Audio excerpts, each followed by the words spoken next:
Vamos abrir no livro de Filipenses, capítulo 2. Pessoal que está em casa também, não é porque está em casa que não tem Bíblia, né? Então vê lá, Filipenses, capítulo 2. A gente leu do versículo 1 até o versículo 4. Hoje nós vamos ler do versículo 5 até o versículo 11, tá bom? Então vamos à leitura. De sorte que haja em vós o mesmo sentimento que houve também em Cristo Jesus, que sendo em forma de Deus, ele não teve por usurpação ser igual a Deus, mas esvaziou-se a si mesmo, ou aniquilou-se, tomando a forma de servo, fazendo-se semelhante a homens, e achado na forma de homem, humilhou-se a si mesmo, sendo obediente até a morte e morte de cruz.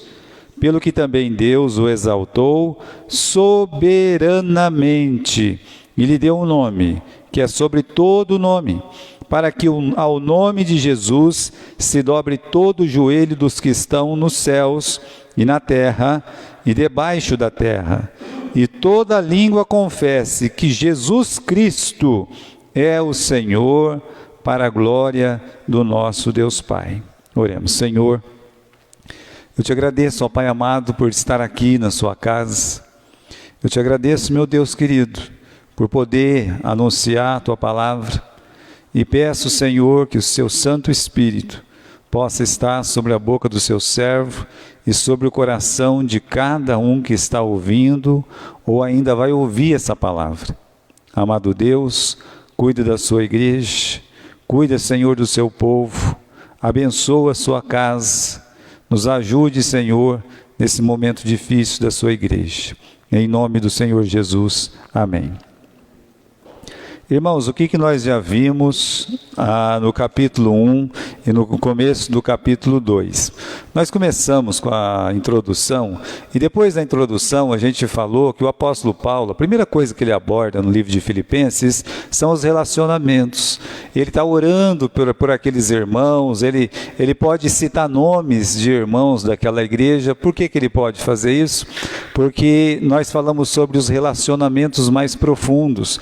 O cristão ele tem que manter relacionamentos mais profundos com outros cristãos. Eu faço questão de lembrar isso, né? Porque é assim, muitas pessoas, elas se afastam da igreja por relacionamento.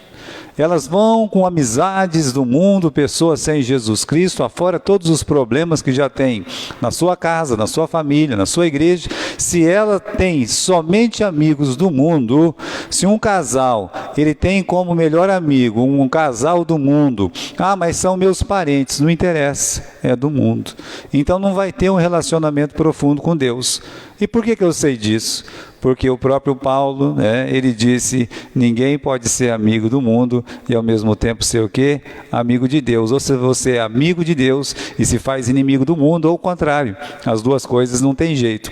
Depois, ele fala lá no versículo 9, eu gosto muito daquele versículo também, que a oração dele, eu peço que o vosso amor aumente mais e mais.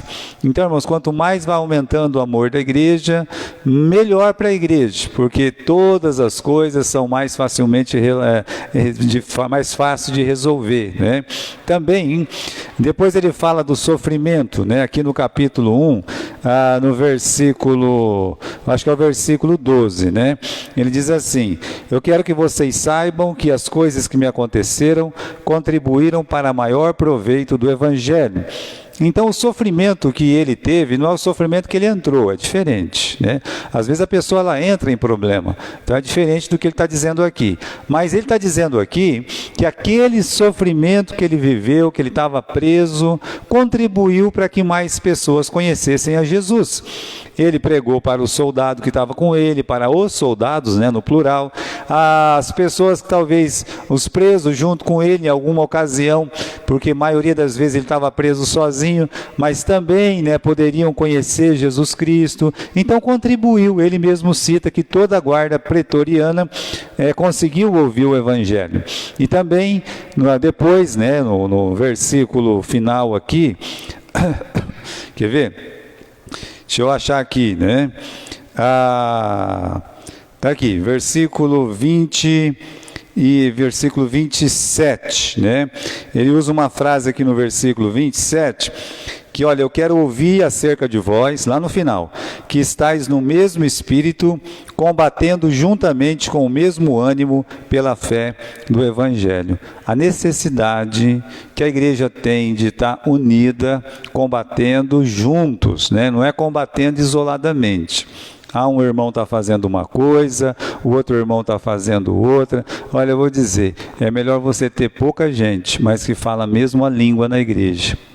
É melhor você ter poucas pessoas, mas que realmente essas poucas pessoas, elas estejam interessadas em trabalhar juntas, como o apóstolo Paulo está falando aqui, né? Ele está dizendo, olha, e eu quero ouvir de vós que estáis no mesmo espírito, combatendo juntamente com o mesmo ânimo, pela fé do Evangelho. Então, ele está introduzindo um assunto, que ele continua esse assunto no capítulo 2. Qual que é o assunto? A união dos irmãos para combater juntos pela fé do Evangelho. Ou seja, vamos marchar junto, ter um propósito junto. Olha o que ele diz aqui no capítulo 2, né? Ele fala assim, completai o meu gozo, para que sintais o mesmo, tendo o mesmo amor, o mesmo ânimo, sentindo a mesma coisa. Ou seja, Paulo, ele tem uma oração para a igreja, ele tem uma preocupação com a igreja, e essa oração e essa preocupação é o quê? É que a igreja esteja junta, ela esteja unida para lutar pela fé do Evangelho. Então, com essa preocupação dos irmãos estar unidos, ele faz duas ressalvas no versículo 3. Aí no versículo do capítulo 2, você vai ver assim, olha, então para ter essa união, nada façais por contenda, ele diz aqui, correto? Ou por partidarismo. Versículo 3, nada façais por contenda ou por vanglória, né, perdão, mas por humildade. Então ele cita duas palavras aqui que são inimigas dessa luta pelo Evangelho, dessa luta que a igreja tem que estar junta, unida pelo Evangelho. A primeira coisa, né, é esse partidarismo, é a pessoa criar um espírito de facção dentro da igreja. É a pessoa sempre criar caso dentro da igreja, partidarismo, ele está citando aqui. A outra coisa é a vanglória. A vanglória é quando a pessoa busca a sua glória. Quando a pessoa, ela realmente quer se aparecer, uma pessoa que quer se aparecer na igreja, ela vai causar confusão. Se ela não causar hoje, ela vai causar amanhã. Ele é um espírito divisor dentro da igreja. É um problema sério. Então, falando disso, né, que olha, cuidado com o partidarismo, cuidado com a vanglória, ele dá o remédio para o partidarismo e ele dá o remédio para a vanglória. E qual que é o remédio? Final do versículo 3, ele fala assim, nada façais por contenda ou por vanglória, final não, lá no meio, mas por humildade. Vocês têm que trabalhar para Deus, vocês têm que lutar pelo Evangelho humildemente. Cada um considere os outros superiores a si mesmo. Não atente cada qual para o que é propriamente seu, mas cada qual também para o que é dos outros. Eu falei, o perigo da união é o partidarismo, é a vanglória, e o remédio para o partidarismo, o remédio para a vanglória é a humildade. Está bem resumido aqui, né? Não atentar para o que é seu, mas para o que é dos outros. Eu vou resumir mais ainda, é pensar no outro. Então isso é ser humilde, é quando uma pessoa, ela pensa no outro. Veja, no capítulo 1, no versículo 27, ele introduziu o assunto. Qual o assunto? Eu quero que vocês lutem unidos pela fé do Evangelho. E aí ele diz que, olha, vamos fazer o seguinte, a união ela só existe se a igreja tiver o mesmo pensamento, o mesmo amor, o mesmo ânimo, correto? E eles têm que sentir a mesma coisa. Não tem jeito de trabalhar junto se faltar um desses elementos. Não, é o que eu estou dizendo, não tem jeito. Se tiver faltando um desses elementos, vai ter problema. E aí o que impede de ter esses elementos é o partidarismo e é a vanglória.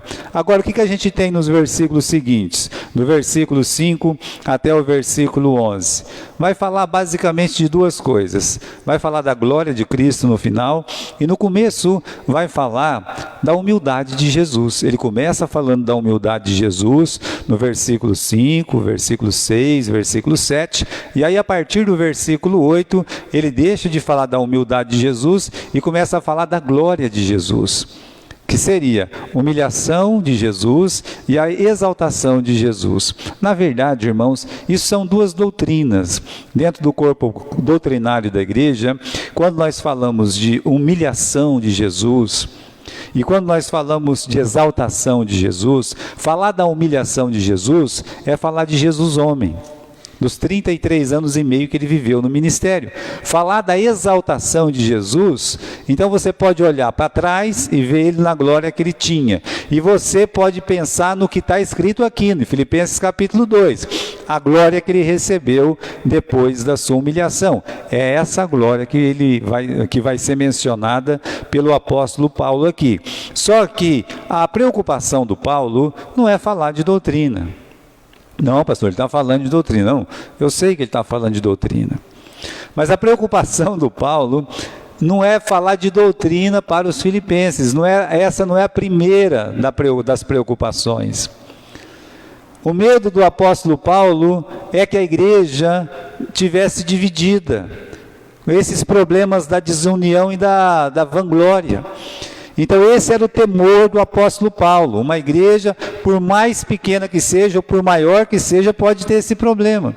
Então, para evitar esse problema, ele falou, olha, tem que ter o mesmo amor, o mesmo sentimento, o mesmo ânimo, né? A mesma alegria. E aí, então, como é que nós vamos ter isso? Tem que ser humilde, ele está dizendo. Tudo que você tiver que fazer, você tem que fazer com espírito humilde. Agora, ele vai pegar o exemplo maior que é de Jesus. Por isso, meus irmãos, do versículo 5 até o versículo 11, ele vai dar um exemplo de humildade. E o que se ganha por ser humilde? Porque o que mais pode favorecer uma igreja é o espírito humilde. As pessoas ter humildade. Então, nosso assunto hoje é esse. Qual? Olha para Jesus Cristo. No versículo 5 a 11, Deus está dizendo para nós, Paulo disse para Filipenses, Deus disse para os filipenses, olha para Jesus. Ele é nosso exemplo de humildade, ele é nosso exemplo de humilhação e ele recebe um prêmio pela sua humilhação e esse prêmio redunda em glória para Deus. A sua humilhação também redunda em glória para Deus. Então é muito mais, meus irmãos, do que falar de humilhação e exaltação. É pegar Jesus como exemplo mesmo. Então aqui no versículo 5, vamos começar. De sorte que haja em vós o mesmo sentimento que houve em Cristo Jesus. Jesus. Ele já fala, Jesus. Então Jesus, ele é o exemplo que nós temos, meus irmãos, do mesmo sentimento. Agora, que mesmo sentimento é esse que ele está se referindo? Leia o versículo 5 novamente. Que haja em vós o mesmo sentimento. Que sentimento que é esse? Meus irmãos, é o sentimento de amor. É esse sentimento que a igreja deve nutrir, que deve ter. Quando fala de ter o mesmo sentimento, quer dizer, olha, a igreja tem que ter a mesma mentalidade e a mesma inclinação de Jesus Cristo. A igreja tem que estar inclinada para as coisas que Cristo estava inclinado. O sentimento que tinha em Cristo é amor pelas outras pessoas. Mas isso ele já tinha falado no versículo 3 e no versículo 4, quando cada um deve considerar o outro superior. No versículo 4, cada um deve atentar para o que é do outro e não para o que é de si mesmo. Então, é o amor pelas pessoas. Amar as pessoas é isso, é você se interessar por elas. Quando a pessoa fala que ama pela outra, ela ama a outra, quer dizer que ela está se preocupando com a outra pessoa. Se a pessoa não se preocupa, aquele amor ele não é um amor verdadeiro. Muito bem, o interesse pela salvação e o bem-estar do seu próximo. Quando a gente tem, meus irmãos, o amor, a gente vai despertar no nosso coração o interesse da outra pessoa estar bem. A outra pessoa estando bem, isso completa a minha alegria, isso me deixa animado, correto? Jesus, por exemplo, ele olha lá quando ele se encontra com aquele jovem rico, e o jovem rico, ele está cheio de vontade de seguir, de servir. Mas aí quando ele é colocado contra aquilo que ele mais ama, que é o dinheiro, ele vai embora triste. Mas antes dele ir embora triste, tem aquela frasezinha mágica lá, que diz o quê? Jesus o amou. Jesus amou ele, com os defeitos dele. Jesus amou ele mesmo que ele amava aquele dinheiro. É esse sentimento que está falando aqui. Paulo está dizendo, gente, a gente tem que ter esse sentimento de amor pelas outras pessoas, ter essa inclinação. Agora, o nosso mundo ele vive cada vez mais por uma inclinação diferente. O que vai ser o contrário de amor? Vai ser ódio, meus irmãos, vai ser inveja, vai ser descaso. Então é isso que vai nutrindo no coração das pessoas. Vai ter que voltar àquele tempo que era o tempo de Noé. Lembra do tempo antes de Noé? O que ordenava no tempo de Noé e antes do tempo de Noé é que as pessoas tinham uma maldade no coração. Existia uma maldade, é uma coisa que foi aumentando lá naquela época, que não teve outra solução não ser acabar com o mundo naquele tempo, afogar o mundo inteiro. Foi o que Deus teve que fazer, a ponto de Deus olhar e dizer assim, olha, que toda a imaginação do homem era má continuamente, e havia muita violência, muito ódio, muita raiva de uma pessoa para outra. E é uma coisa gratuita, ter ódio de uma pessoa que você nunca viu, que você nem sabe quem que é. Você veja, às vezes tem algumas manifestações, a pessoa vai lá, ela começa a quebrar tudo, começa a jogar pedra em alguém. De onde vem tanto ódio, se ele nem conhece aquela pessoa, nem sabe quem que é? Mas porque o mundo, ele caminha para isso. O nosso mundo, ele não caminha para uma melhora, ele caminha para uma piora. Mas a igreja não pode participar disso.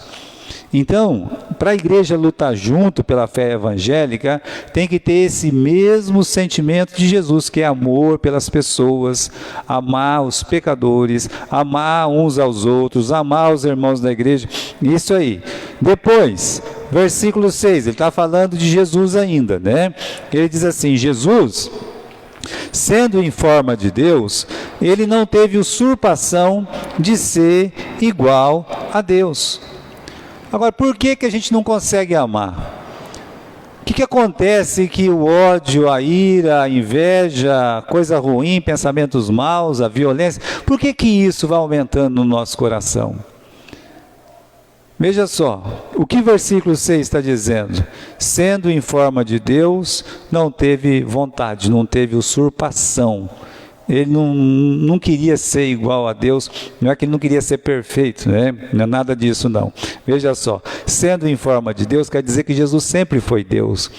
Jesus ele não foi Deus quando ele veio no mundo, por quê? Porque no princípio era o verbo estava com Deus e o verbo era Deus. Jesus é esse Deus glorioso, lá de Gênesis capítulo 1. Jesus é esse Deus glorioso que diz, façamos o homem à nossa imagem. Jesus é o Deus do Abraão, do Isaac, do Jacó. Jesus é o Deus que aterrorizou o Egito, mandando aquelas pragas. Jesus é o grande eu sou. Jesus, meus irmãos, é o Deus do Velho Testamento que fez tudo aquilo que foi feito, aquelas coisas grandiosas, em tempos e tempos, de Deus se manifestava para o seu povo. Jesus é esse Deus. Então, quando fala assim, olha, no versículo 6, sendo em forma de Deus, quer dizer, olha, ele sendo Deus, ele nunca deixou de ser Deus. E ele não deixando de ser Deus, ele não teve usurpação de ser igual a Deus. O que isso quer dizer? Isso quer dizer, meus irmãos, que ele abriu mão dos seus direitos, ele abriu mão da sua glória. É isso que o versículo quer dizer. Se você pode acompanhar comigo, vamos em João capítulo 17. João capítulo 17, no versículo 3, tem aquela oração intercessória de Jesus. Ele fala aqui: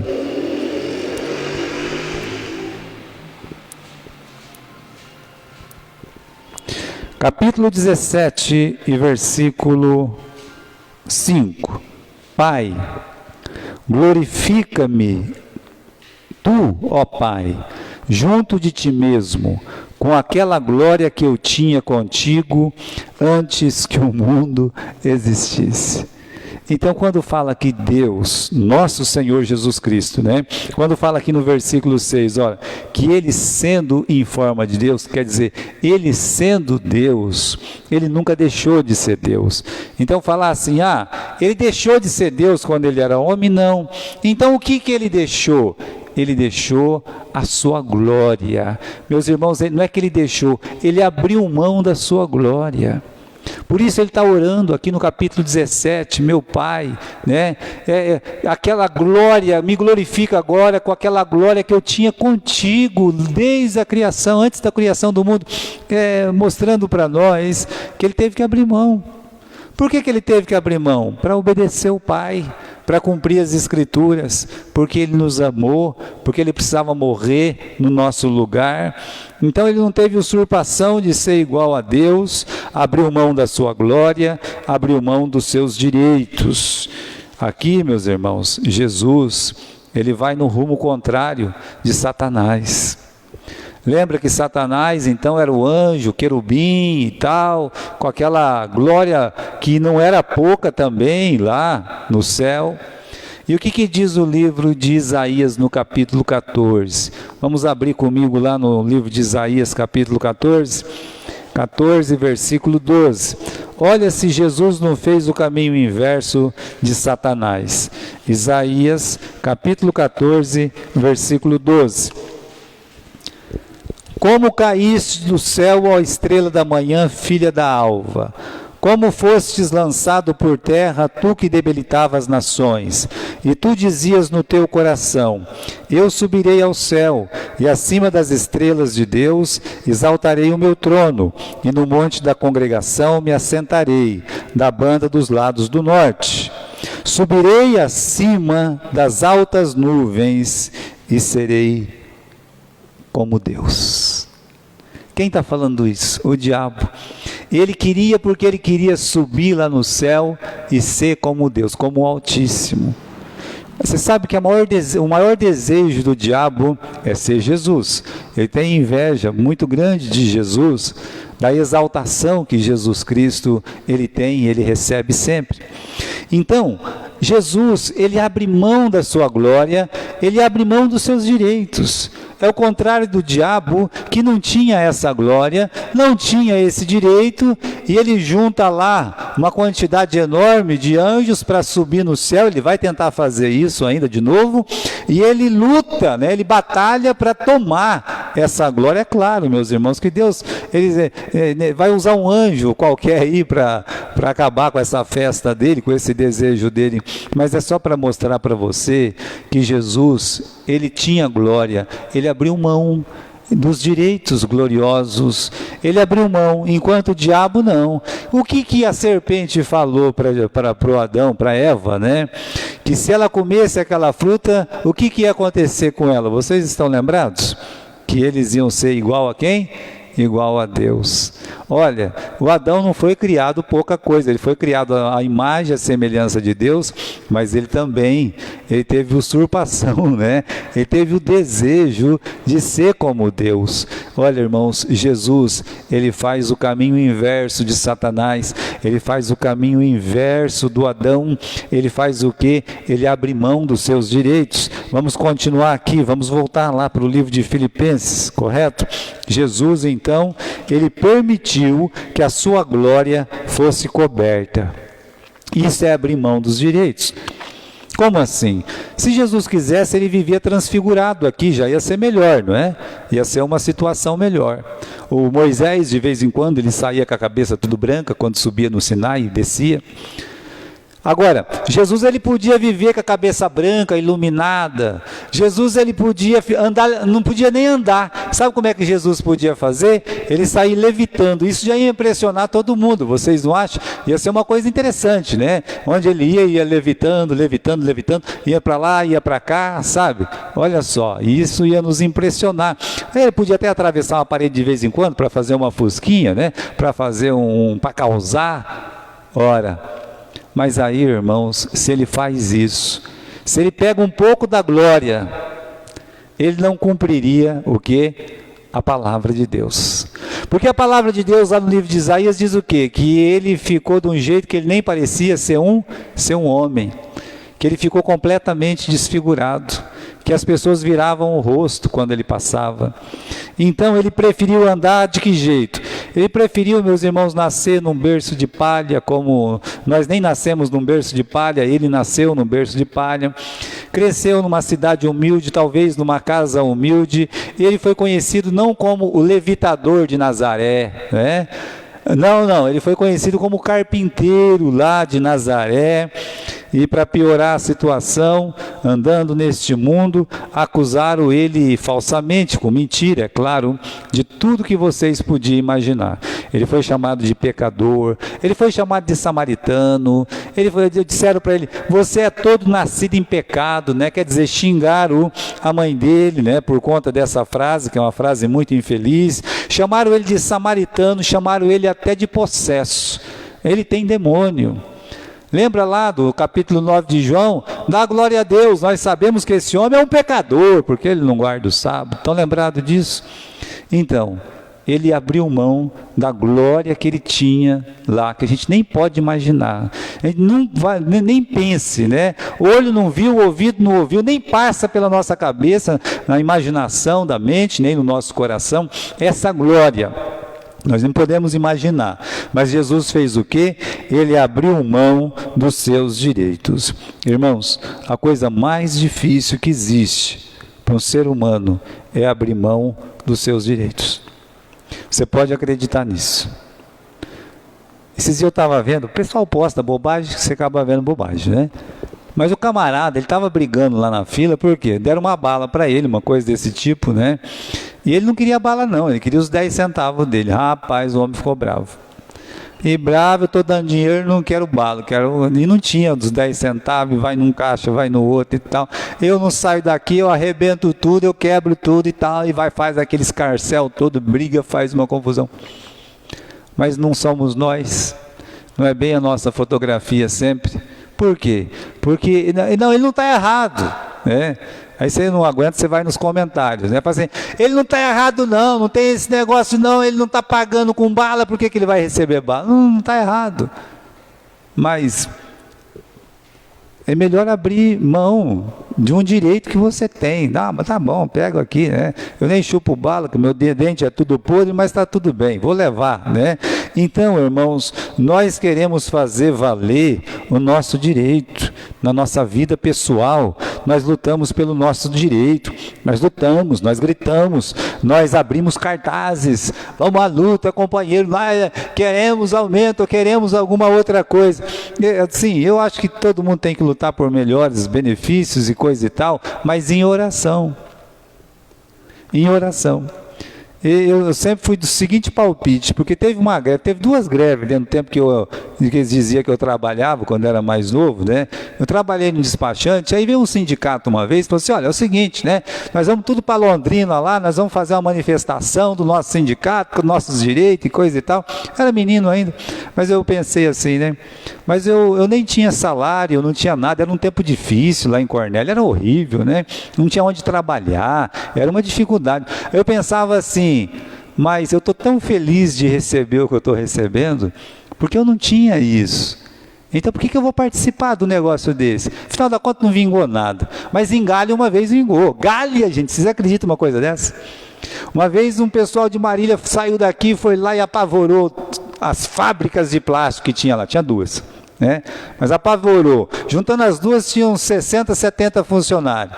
Chegou o pessoal do sindicato, barrou, fechou a porta, ninguém entra, ninguém sai. Agora vai ficar, acabou, né? Não pode entrar. E ficou um pavor. Eu digo, eu não participo de greve e tal. Lembro que o Valtiz chegou e disse assim, olha rapaz, vai para casa, isso aí é assim mesmo, nós não vamos nem descontar, vai, né? Vai para casa, não adianta, você não vai participar, mas essas coisas não... Sabe o que aconteceu meses depois dessa greve? Sabe o que aconteceu? O que você acha que aconteceu, irmão Renato? O homem fechou e foi para outra cidade. E aí? Bom, eu já estava fora mesmo, porque eu já estava no meu final, mas o tio da Adriana trabalhava lá, e muito tempo. E vou dizer uma outra coisa para vocês, em Galha, por ser uma cidade pequena, não tinha uma empresa que pagava melhor do que aquela. Irmãos, a gente quer o nosso direito, que direito? Não, mas eu tenho direito. E olha, deixa eu dizer, o crente, ele deve orar, ele não deve participar, porque vai mostrar uma insatisfação. Agora, isso tem na nossa vida pessoal. Na nossa vida, o filho quer o direito, a esposa quer o direito, o marido quer o direito, todo mundo quer o direito. Na igreja não vai ser diferente. O meu direito, né? Ah, bom, você tem o seu direito. E aí briga-se pelo direito, ou fazendo o torto, mas briga-se pelo direito.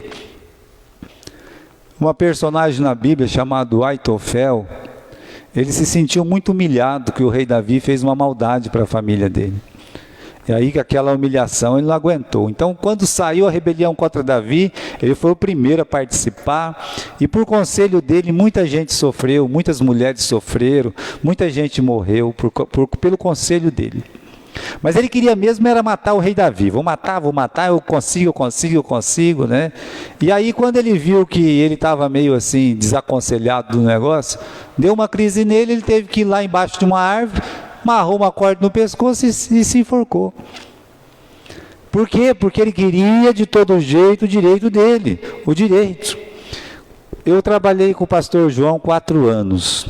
Ele tinha 2 funcionários. Ele tinha eu, correto? Ficava lá, comendo, bebendo, dormindo. E tinha um motorista de ônibus. Não vou falar o nome dele. Mas ele fez um acerto com esse motorista, fez muita coisa, tal, e mesmo fazendo o acerto, depois entrar na justiça contra ele. Mas ele me disse uma coisa, quando eu estava indo embora, Gilberto, passa num advogado, passa num escritório e vê os seus direitos. Ele falou isso tanto para mim quanto para o outro. É claro, meus irmãos, que eu não fui, né? Jamais que eu ia fazer uma coisa dessa. Fiquei enrolando, você não foi ver? Eu falei, eu não vou ver. Porque eu disse, olha pastor, quer saber de uma verdade? Se alguém tivesse que pagar alguma coisa, eu que tinha que pagar o senhor. O senhor está indo embora, que Deus vai abençoar o senhor lá. Eu estou indo para Galha e vou ser abençoado em Galha. E foi dito e feito.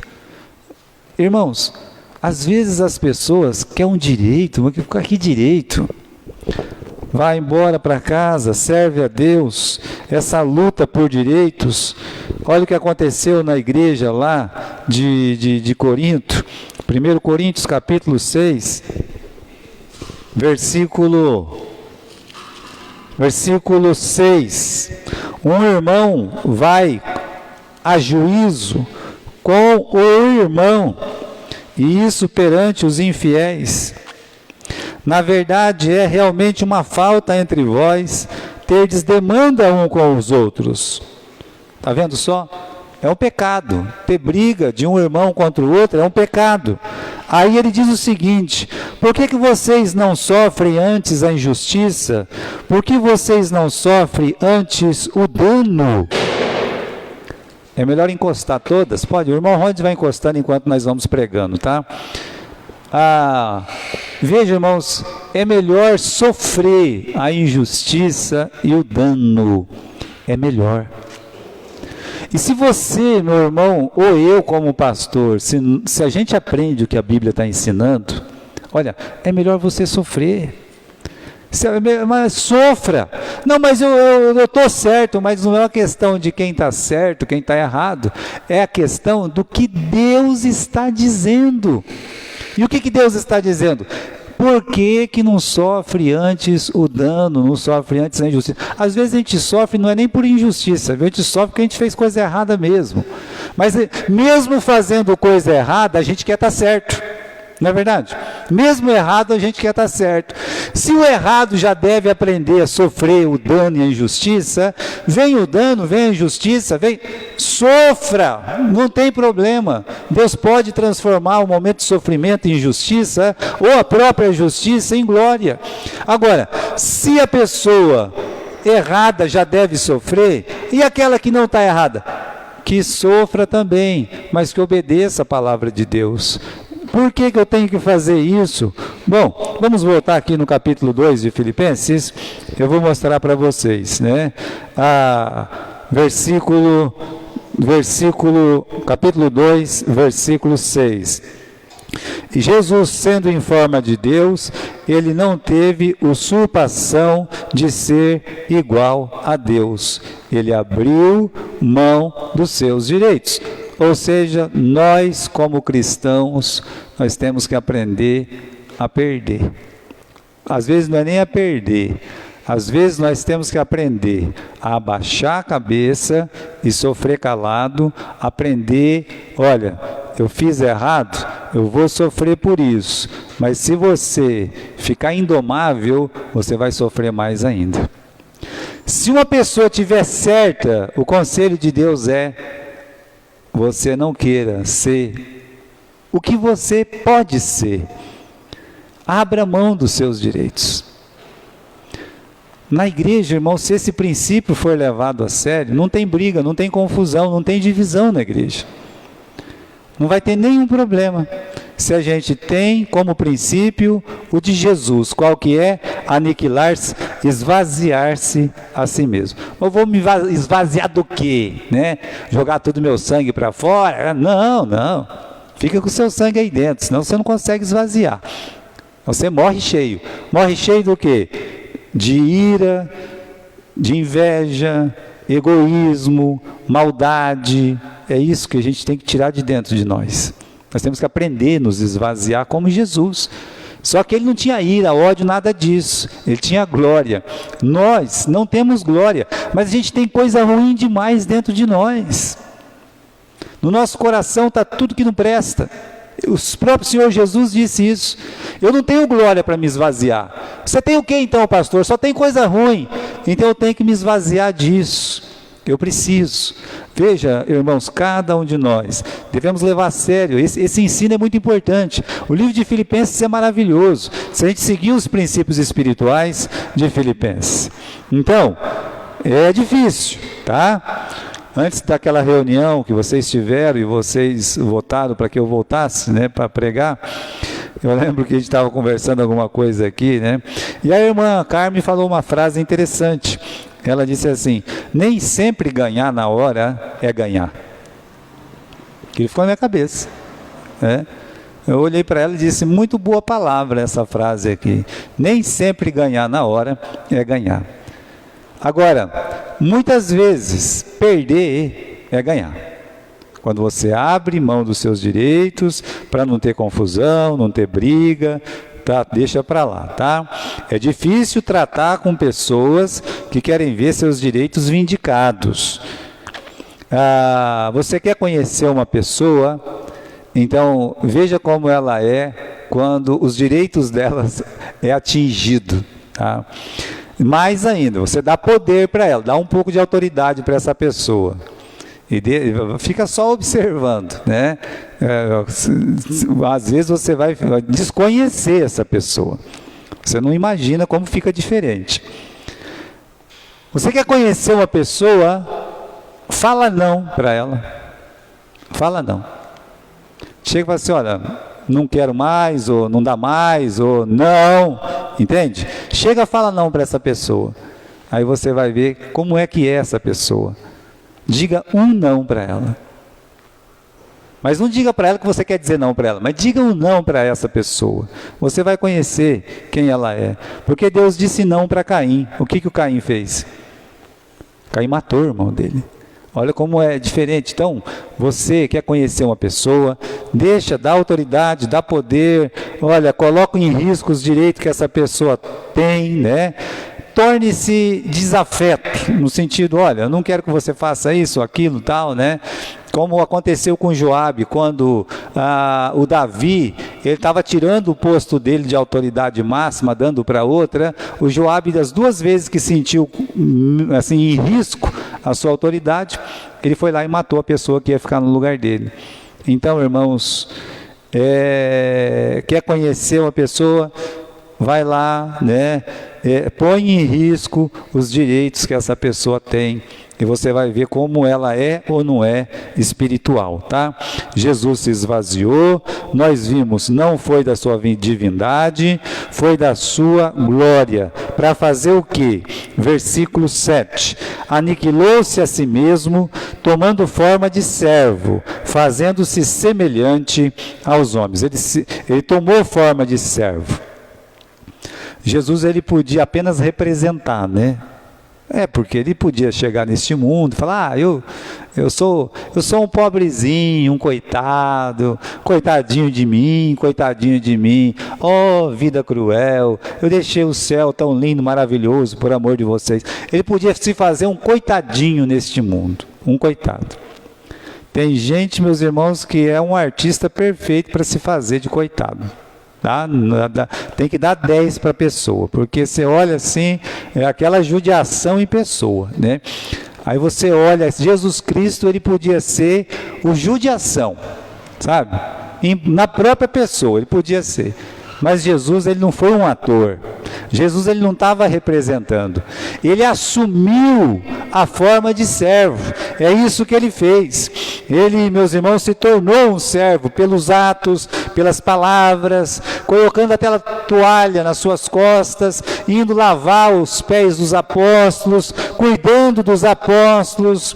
Paulo disse que ele deixou a sua riqueza por amor de nós. Ele, sendo rico, se fez o quê? Se fez pobre, como eu disse, tornando-se uma criança como nós, sofrendo como nós, olha, passando todas as necessidades que nós passamos. Por isso o final do versículo 7 diz assim: fazendo-se semelhante aos homens.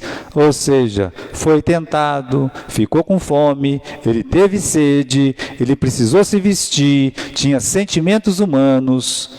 Tudo que você sente, ele sentia como homem. Temores humanos, temores humanos. No Getsêmani ficou bem claro: orai comigo. Vocês não estão conseguindo orar comigo só 1 hora? Pai, afasta de mim este cálice, Pai. A Bíblia diz que ele foi tomado por um pavor. Então você tem medo de vez em quando?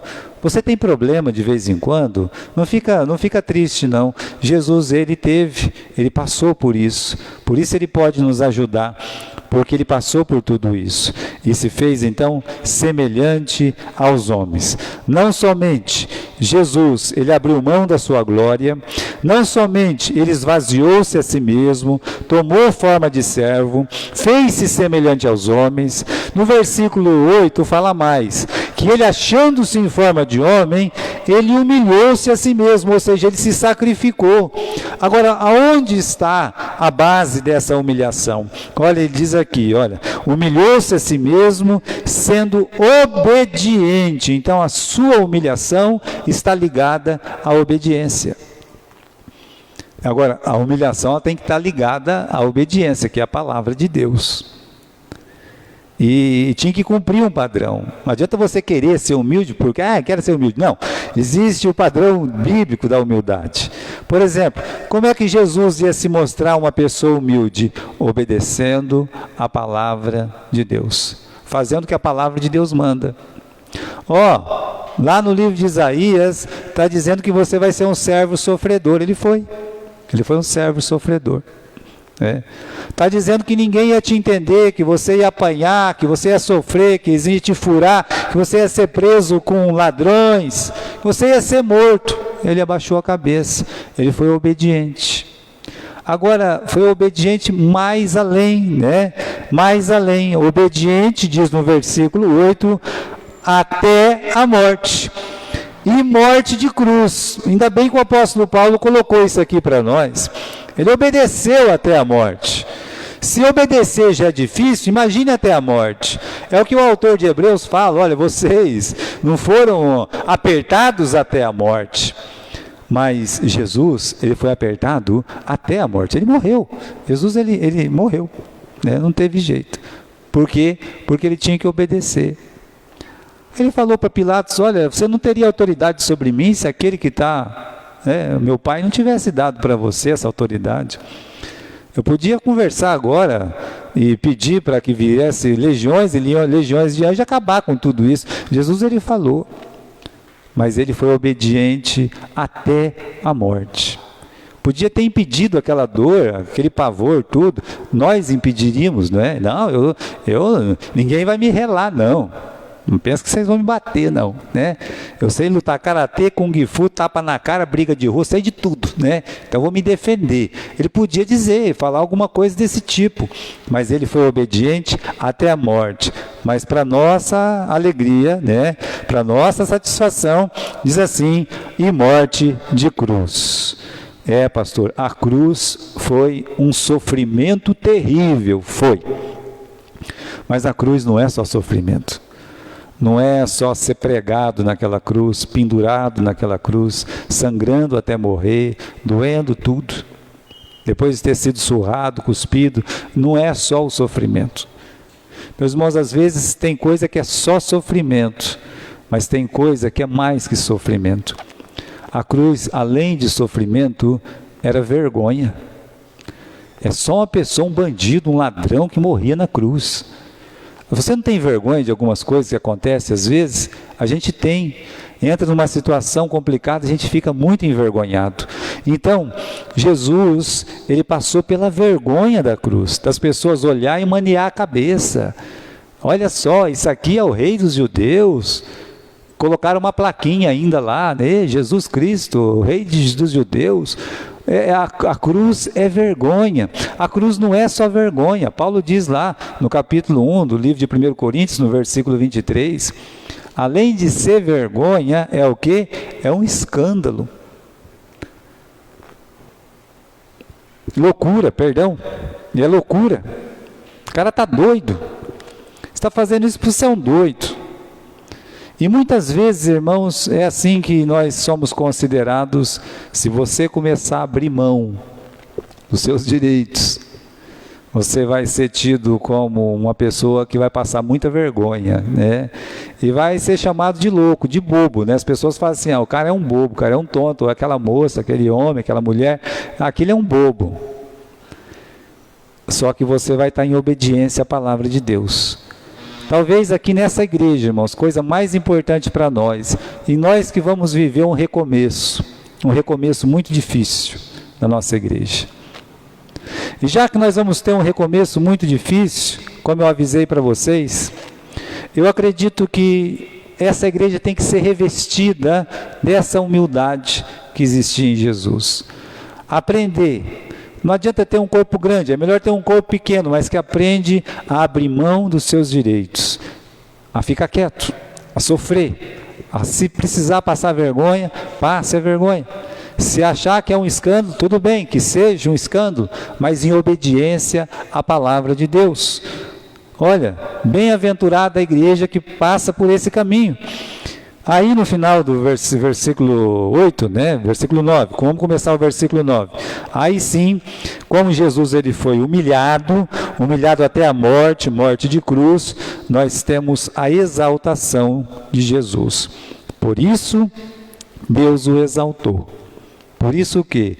Pelo sofrimento, pela vergonha que ele passou, por tudo que ele passou. Por isso o quê? Por ele ter aberto mão dos direitos dele. Por ele não querer vingar, por ele não querer odiar, por ele querer amar. A Bíblia diz, por isso, Deus o exaltou soberanamente. Eu quero lembrar aos irmãos que isso é uma coisa que está no Velho Testamento, no livro de Provérbios: quem se humilha será exaltado. A humilhação precede o quê? A honra. Diz a palavra de Deus. Como a soberba precede a queda. Por isso, meus irmãos, você não vai perder. Não, mas nesse mundo eu estou perdendo. Você não vai perder. Acredite na palavra de Deus. Abra mão. Pode sofrer. passe a vergonha, seja humilhado, o exaltou soberanamente, deu um nome que é sobre todo nome. Não tem um nome, meus irmãos, que está mais em evidência acima do nome de Jesus, ainda hoje. Lembra que os Beatles falaram uma vez, né? Nós somos mais famosos que Jesus Cristo. Ninguém nem sabe que existe mais essa coisa imunda que foi os Beatles, mas na época foram para bater boca, cantar de galo lá para cima do nome de Jesus. Pode falar o quanto for de outros grandes nomes, é Buda, é Hare Krishna, é Maomé, pode falar o que quiser. Olha, não tem nome acima do nome de Jesus. Quando você ouve falar de certos nomes, é guerra, é confusão, é briga, é ódio. Mas quando você ouve falar de Jesus, é paz, é amor, é perdão. Eu estou errado? É exatamente isso. É o nome que está acima de todo nome. É o nome que dá cura. Mais do que isso, é o nome que dá salvação. Versículo 10. Para que pelo nome de Jesus se dobre todo o joelho dos que estão nos céus, na terra e debaixo da terra. É muito importante essa frase. O nome de Jesus, meus irmãos, já é maior que tudo. Agora, sobre esse nome, né, sobre esse Jesus, todo joelho vai ter que se dobrar. Aqui na terra, meus irmãos, é reis, é autoridade. Nós, os crentes, ímpios de toda espécie, nós vamos dobrar o nosso joelho. E tem mais, lá no céu, pode ser arcanjo Miguel, pode ser anjo Gabriel, pode ser querubim, pode ser serafim, pode ser o que for, vai ter que se dobrar. E nas profundezas da terra, que é o inferno mesmo, olha, pode ser o capeta, o demônio que for, Lucifer que seja, vai se dobrar. É o que a palavra de Deus está dizendo. Por que que vai se dobrar? Por que que ele conseguiu tamanho nome? Por que que as pessoas estão ajoelhadas sobre Jesus? Sabe por quê? Porque ele humilhou-se a si mesmo. Ele venceu, meus irmãos, abrindo mão dos seus direitos. Você quer vencer? Abra mão dos seus direitos.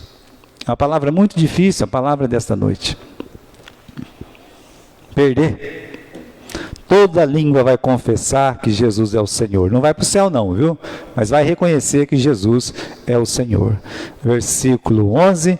Toda língua confesse que Jesus Cristo é o Senhor. Para que tudo isso? Para a glória de quem? Para a glória de Deus. É o que acontece. Quando você se humilha, quando você abaixa a cabeça, quando você está perdendo para todo mundo, tirando sarro de você, quando você abre mão, o que acontece? Quem é glorificado? Deus, Ele é glorificado. Então, por isso que eu acredito que no nosso estudo de Filipenses, esse texto, irmãos, ele é o texto mais importante, porque ele vai reger todos os demais. E a igreja, como eu disse, nesse recomeço, vamos seguir o exemplo de Jesus. Vamos abaixar nossa cabeça, vamos caminhar adiante, vamos evangelizar, e vamos para frente, vamos abrir mão, Amém?